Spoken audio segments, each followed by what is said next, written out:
बकुळीची फुले ही लहान लहान स्वासिक असतात आणि ती खूप सुंदर असतात. श्याम परड्या भरून बकुळीची फुले गोळा करायचा.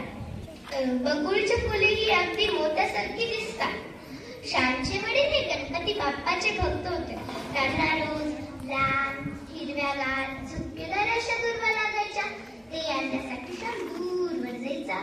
श्यामने आणलेल्या फुलांची आई हार बनवायची आणि मग ते देवाला जाताना ते देवाला घालायचे. श्यामचे ठरलेलेच होते.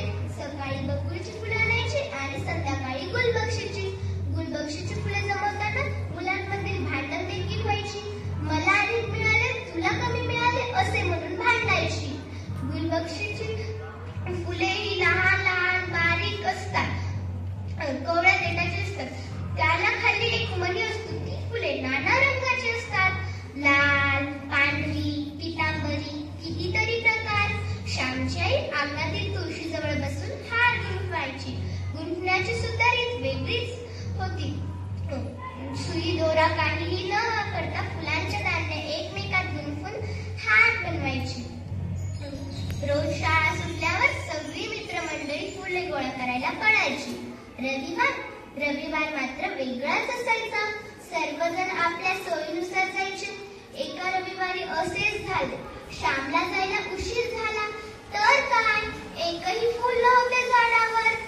मग आला रिकामी पर्दी घेऊन एवढंसं तोंड करून बसला.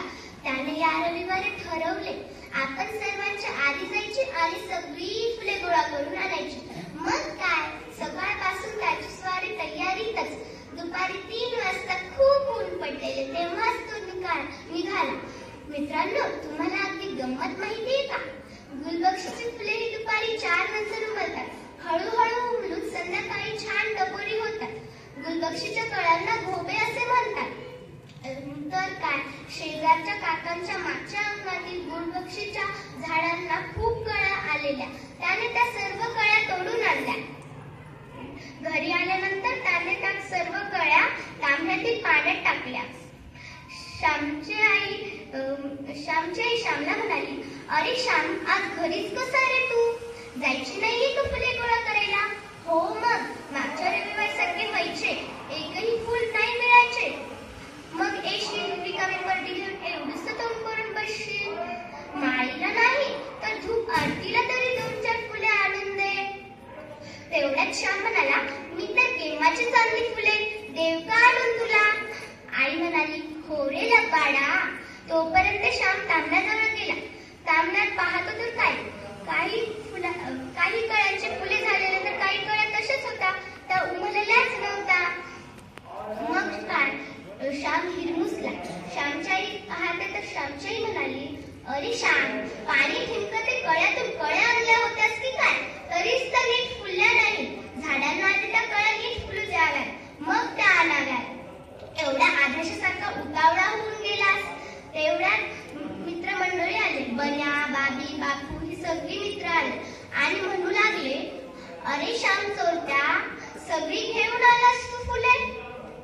श्यामच्या याने सर्व फुले तोडून आणली, आमच्यासाठी एकही ठेवली नाही. श्यामच्या हे सर्व ऐकत होती. ती म्हणाली, मुलांनो, ही घे तुम्हाला काही फुले. बन्या म्हणाला, आता आम्ही येतो. श्यामचे तोंड एवढेसे झाले होते. आई म्हणाली, अरे श्याम, दुसऱ्यांच्या घरची फुले आणताना त्यांना विचारावी, न विचारता आणू नये. तू आधी झालास, पण पत्रात काय पडले तुझ्या? झाडांना आधी कळ्या नीट फुलू द्याव्यात, मग त्या आणाव्यात. बाहेरच्या पाण्यात किती वेळ जरी त्या कळ्या ठेवल्या तरी त्या नीट फुलत नाहीत. जसे आईच्या दुधावर बाळ पोसले जाते, तशाच कळ्या झाडांवर पोसल्या जातात. झाड कळ्यांना जीवन रस देतात आणि त्यांच्या मांडीवर फुलवतात. फुले फुलली की मग ती आणावीत. फुले कुठेही गेली तरी ती देवांनाच मिळणार ना. देवाला एक फुल मिळाले तरी ते पुरेसे असते. तू अशा मुक्या कळ्या तोडल्या की झाडांनाही दुःख होते ना. आपल्या मुलाला काही लागले तर आईला दुःख होते, त्याचप्रमाणे ना. म्हणून म्हणतात ना, स्वामी तिन्ही जगाचा, आई विना भिकारी. मग ती झाडे का राहतील मागे? ती सुद्धा आईप्रमाणे आपल्या कळ्यांना जपते आणि फूल करून जगाच्या सेवेला अर्पण करते. या कथेतून असा बोध होतो की कधीही मुक्या कळ्या तोडू नये. मो-